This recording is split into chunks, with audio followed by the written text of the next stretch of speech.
After many years of lagging behind Goku and Vegeta, and fans constantly clamoring for Gohan to be displayed in the spotlight yet again, Gohan finally ascended to his beast form in Dragon Ball Super Superhero. All at once, fans were ecstatic as they were finally seeing what they had spent years hoping would occur. Gohan had taken a more considerable role in Dragon Ball and obtained an exciting new power-up that made him relevant in terms of power alongside Goku and Vegeta. But there were many hardships it took to reach this point that Gohan and fans alike endured. The journey to Beast Gohan and being among the apex of power of the main characters featured a plethora of shortcomings and setbacks that left people beginning to question if Gohan would ever be relevant again, or if he had been completely regulated to a side character with little narrative presence. But with one arc and the emergence of Beast Gohan, all of those doubts were squandered and everything changed. Join me as I break down and explore the long and complicated story of Gohan's journey to Beast that was defined by many hardships and constant heartbreaks for Gohan fans everywhere. My name is Champazard. If you liked the video, don't forget to hit the subscribe and like buttons as it helps the video grow and it helps the channel grow. I thank you for your support.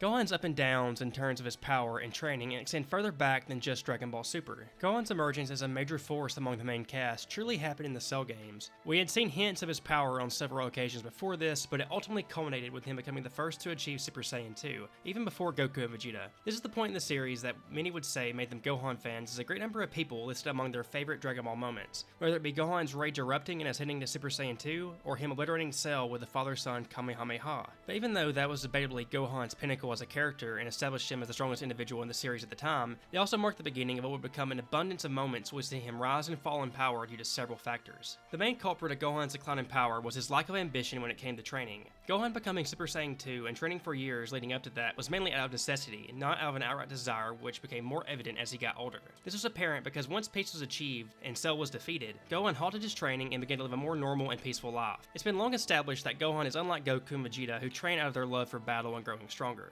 This resulted in him growing weaker over the 7-year time skip prior to the Buu saga.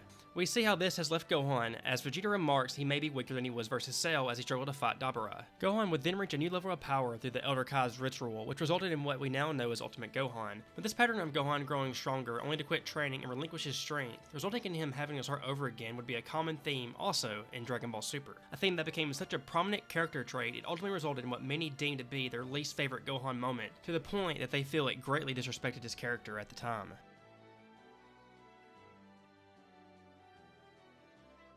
When Dragon Ball Super commenced with Battle of Gods, anything regarding Gohan's power didn't receive much attention, as everyone in the cast was regulated to being easily disposed of by Beerus, including Goku and Vegeta.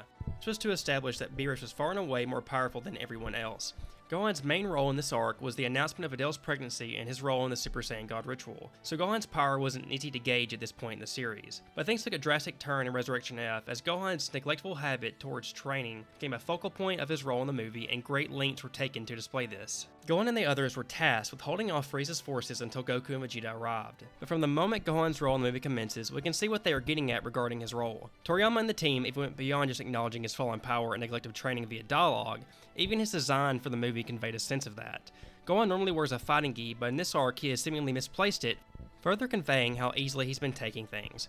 Instead, his design has him sporting a tracksuit, but the approach taken is to portray him as extremely skinny with little muscle mass compared to how we saw him before, where he possessed a typical Saiyan muscular build. Gohan's diminished role in this and coming arcs due to his portrayal as weak, and the way this is conveyed visually is still a controversial topic to this day. Gohan naturally disposes of Frieza's minions with relative ease, but once Frieza himself enters the fray, within a few moments, Gohan is left utterly and completely decimated in both the movie and show version of these events. Gohan is on the verge of being killed by Frieza before Goku and Vegeta arrive to prevent that from happening. If you were to ask a Gohan fan how they liked Gohan's presentation in this arc, they would most likely be appalled with said presentation. Great lengths were certainly taken to properly display Gohan's descent from when he was his most powerful.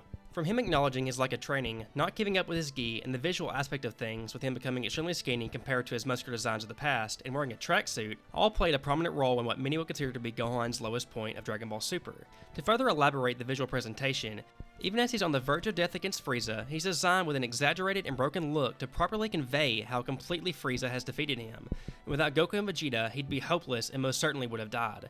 A lot of times in media, when approaching this type of narrative device in which an individual has hit a low point and is lucky to make it out relatively unscathed, it begins an arc for the character in which they try to overcome their obstacles as they are determined to never be in such a hopeless situation again. It is even teased that Gohan would begin training after Resurrection F, so many fans assumed that would be the path his character would take shortly after, but that isn't what happened. happened. From that point on, it would seem any plans for Gohan to assume a relevant role in the story were completely abandoned, if they even existed in the first place. As for several of the upcoming arcs, little to no Gohan would be seen, and he would spend a vast majority of the series in limbo, with no direction when pertaining to key events in the story.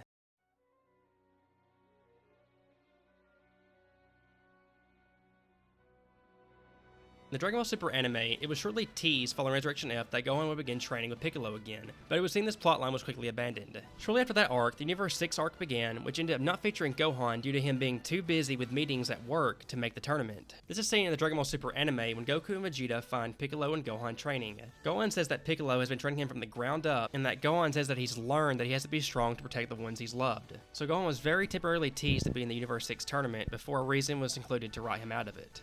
This naturally gave the indication that he would keep up his training in future arcs to come, but this plotline would quickly be abandoned. But many fans were disappointed with this revelation, as many hoped Universe 6 would be a chance for Gohan to achieve some redemption for his despised portrayal on Resurrection F. Instead, the team would feature Goku, Vegeta, Piccolo, Buu, and Monaka. Buu would end up having no role and Monaka a minimal one, which I think further makes the decision to not include Gohan even more divisive, since 2 of the 5 team members were barely utilized. With Gohan's lack of role in the story of Universe 6 versus Universe 7, any hopes of Gohan returning to a prominent role began to dwindle even further as his lack of involvement became even more prevalent. Afterwards, the future Trunks arc would follow, with Goku Black being the villain. This could be perceived as a great opportunity to bring Gohan back into the fold, considering how future Gohan was future Trunks' mentor. But Gohan's role was also extremely limited. It was mainly reduced to him having a reunion episode with Trunks and being there for his farewell, but he had no actual involvement in the main conflict against Goku Black. At this point, Gohan spent over 2 arcs, the majority of Dragon Ball Super, in limbo with no pivotal role in the story, with no signs of that changing.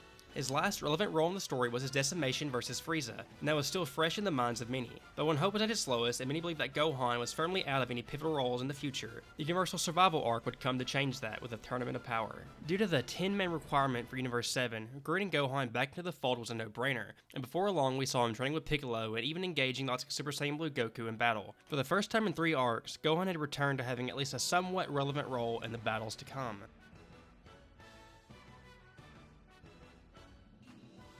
In the events of the anime, we see Gohan brought back into the fold via the Sinnoh Expo match before the Tournament of Power, which was a 3 vs 3 matchup. In the anime, we see Goku recruit Gohan for the Tournament of Power and this an exhibition match where he tells Gohan that any universes that lose in the Tournament of Power will be erased. Gohan would match up with Lavender, a matchup that ultimately ended in a tie. This would mark Gohan's first real action since Resurrection F. In episode 88, Gohan begins training with Piccolo, who is determined to reawaken Gohan's dormant potential. This initiates a training arc for Gohan to get him battle ready for the Universal Survival arc in the Tournament of Power. Gohan initially loses to Piccolo, but the training continues. These events marked a return to form for Gohan. As for the vast majority of Dragon Ball Super, his minimal role and lack of training in the story had left it up in the air if he was done forever as a truly relevant character. Gohan's training with Piccolo would even eventually result with him once again fully tapping into his ultimate power once again.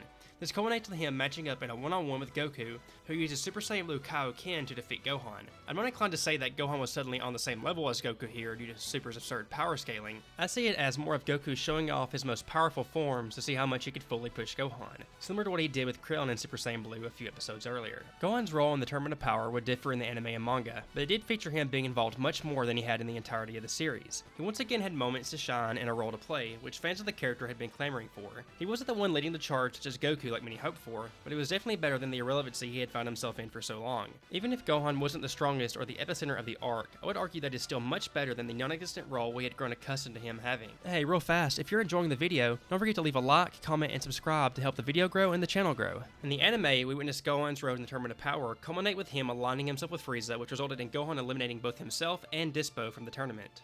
Gohan's role in the manga version of events is significantly different than in the anime. In the anime, we see Ultra Instinct Goku face off with Kefla, resulting in the iconic surfing Kamehameha, but in the manga, those events never happen. Kefla actually ends up squaring off with Gohan. This matchup will provide us with more insight into Gohan's current state of mind when it pertains to his training and the root of strength he wishes to pursue. Kefla comments on Gohan not going Super Saiyan, and Gohan remarks that he's aiming to forge his own unique path of growing more powerful without the need for Super Saiyan, solidifying his ultimate form as his apex and the power which he desires to broaden. This insight showed us that Gohan realized that he couldn't rely purely on his Saiyan genes for transformation, such as Goku and Vegeta, and due to being a hybrid Saiyan, it would be better to forge his own way that benefited him the most. Dragon Ball Super established the ultimate transformation as Gohan's pinnacle, and it was deemed that expanding on that was the most beneficial way for Gohan to grow as a fighter. Gohan and Kefla would end up in a stalemate, displaying Gohan had grown strong enough to even oppose a Batara fusion. Gohan's role in the story would be diminished for a bit, with him taking more of a backseat in the Moro and Granola arcs, but before long, we would witness him return to his most prominent role he's had since his fight with Majin Buu in Dragon Ball Z. What Gohan fans had been dreaming of for years was about to come to fruition.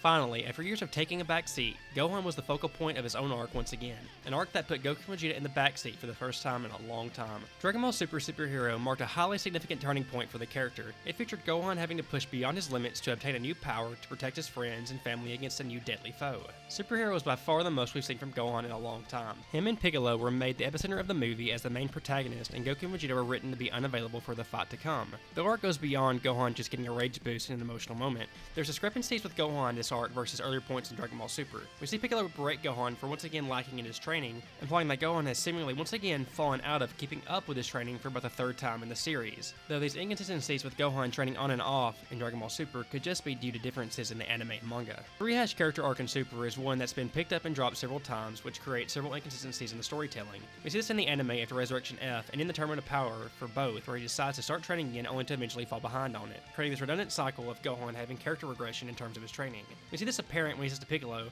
"No matter the threat, we've got Dad and Vegeta." This displays Gohan's over-reliance on Goku and Vegeta as he feels that training consistently is pointless since he views Goku and Vegeta as capable of handling any threat. It's easy to understand why this decision was made for this story in particular, as it makes Gohan the focal point and him having to regain his battle instincts versus the Gammas as part of his character arc. The massive threat Cell Max is, along with Goku and Vegeta not being there to oppose him, leaves Gohan as the main defender of Earth. This teaches Gohan he was wrong to be overly reliant on Goku and Vegeta, as he was ill-equipped to deal with a massive threat in their absence. This is a good stance to take to progress Gohan's character to show him that even though his priority is his family and his studies, that training should still be a priority for him so he can be able to protect his loved ones if another major threat ever arises. We see Gohan has learned from this experience as he says to Goku before their sparring match in the current manga chapters that he finally got the message of Goku always telling him he needs to keep up with his training. I'm a fan of the narrative choice to teach Gohan that even though Goku and Vegeta are around, and he isn't naturally inclined to fighting like other Saiyans, that he still has a duty to training and being prepared to fight any major threat as one of the most capable fighters on Earth. The situation shows that Goku and Vegeta aren't always going to be around at a moment's notice, and that though even Gohan isn't a huge fan of fighting like his father, being prepared to do so can still be a blessing if the occasion ever arises. The issue with this narrative direction is because we had already seen Gohan decide to keep up his training only to drop it multiple times. As I said earlier, this could simply come down to discrepancies between the anime and manga,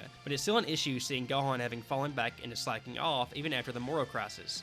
So this topic can still be controversial, but it seems Toyotaro has finally made the decision to take Gohan's character in the direction that he has finally understood why he should still keep up with his training. Gohan struggled versus the Gammas and Cell Max due to being ill-prepared, and it took him tapping into emotions amidst a crisis to unleash his nearly acquired beast form so he could obtain the strength to save the Earth. This newfound power once again catapulted him to being one of the strongest in the series, and fans everywhere finally rejoiced.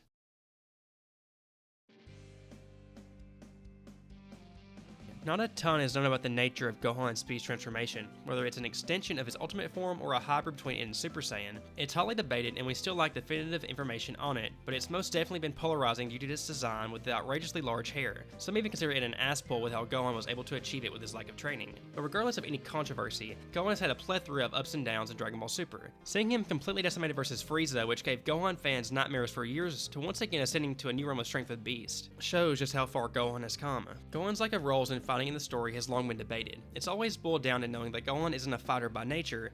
We learned this back in Dragon Ball Z that Gohan doesn't like fighting like Goku and Vegeta, and that he only did so out of necessity. We see this at play in Dragon Ball Super with his lackadaisical approach towards training, with his lack of passion for fighting and growing stronger. Gohan's main story arc on his long journey to once again becoming a main player was learning that even if he doesn't enjoy fighting, that he needs to be prepared to do so to protect the Earth and his loved ones, a message he finally seems to understand. Gohan's role in the story has taken a drastic shift since achieving Beast. With him being the main character of the superhero arc and defeating Cell Max, he now is heavily implied as head on equal footing with Goku and Vegeta in terms of power. This is further demonstrated through his sparring with Goku on Beerus' planet. It's unknown where Gohan's character arc and presence in the story will go from here, but with him now being in the same realm of power as Goku and Vegeta, he is now more capable of playing a prominent role in any future battles, such as the impending one with Black Frieza. Gohan fans are no doubt finally excited at Gohan's prospects for the first time in a long time, as the journey to this point was filled with many Gohan disappointments. His journey back to relevancy in his beast form was filled with many hardships and letdowns, but his prospects are now higher than they have been for the entirety of Dragon Ball Super, as Gohan finally seems to be set up to continue to play a prominent role in any potential stories yet to come. My name is Shamazard. If you made it this far, thanks for watching the video. Don't forget to like the video, comment on the video, and subscribe to the channel, as it helps the video grow and it helps my channel grow. What are your thoughts on Gohan's up and downs in Dragon Ball Super? And do you like the direction his character is going in now? Let me know down in the comments below. I hope you enjoyed the video, thanks for the support, and I'll see you next time.